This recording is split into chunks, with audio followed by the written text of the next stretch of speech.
A construção do Cristo Redentor é uma das maiores obras de engenharia e arte do Brasil. Um marco que combina espiritualidade e modernidade. Erguido no alto do Morro do Corcovado, o monumento levou 5 anos para ser concluído, de 1926 a 1931, e envolveu uma série de desafios técnicos e logísticos. O projeto, que contou com o trabalho do escultor Paul Landowski e do engenheiro Albert Cacot, ambos franceses, foi financiado em grande parte por doações da população brasileira, especialmente fiéis católicos, que contribuíram com mais de 30% do valor necessário.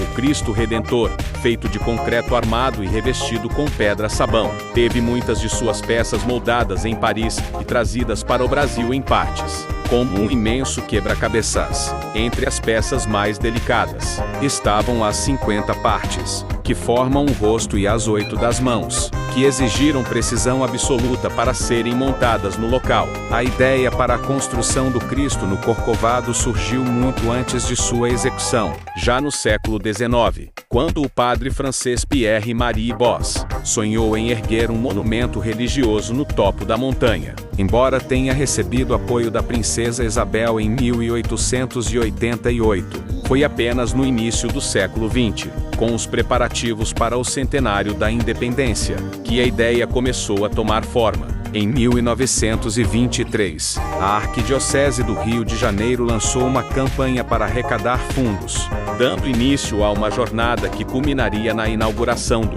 Cristo em 12 de outubro de 1931. E quanto custaria erigir tal monumento nos dias de hoje? O custo estimado para reconstruir o Cristo Redentor seria de aproximadamente 24 milhões de reais, uma quantia que reflete a grandiosidade e a complexidade da obra. Na época de sua construção, o valor total foi de cerca de 7 milhões de reais, o que, ajustado para os padrões atuais, mostra o impacto que essa obra monumental teve no Brasil de então. Além de seu valor histórico e religioso, o Cristo Redentor gera um impacto econômico significativo. Anualmente, a estátua atrai milhões de visitantes. Em 2023, foram 2,4 milhões de turistas, um aumento expressivo de quase 36% em relação ao ano anterior.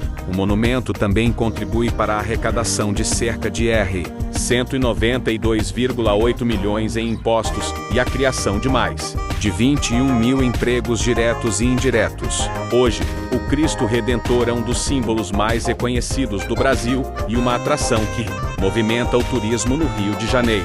Sua bilheteria é integralmente destinada ao governo federal, enquanto a manutenção do monumento fica sob a responsabilidade da Arquidiocese do Rio, com ingressos que variam entre R$ 13,00 e R$ 122,00, dependendo do meio de transporte e da idade do visitante. O Cristo Redentor permanece não só um ícone cultural, mas uma força econômica relevante para o país.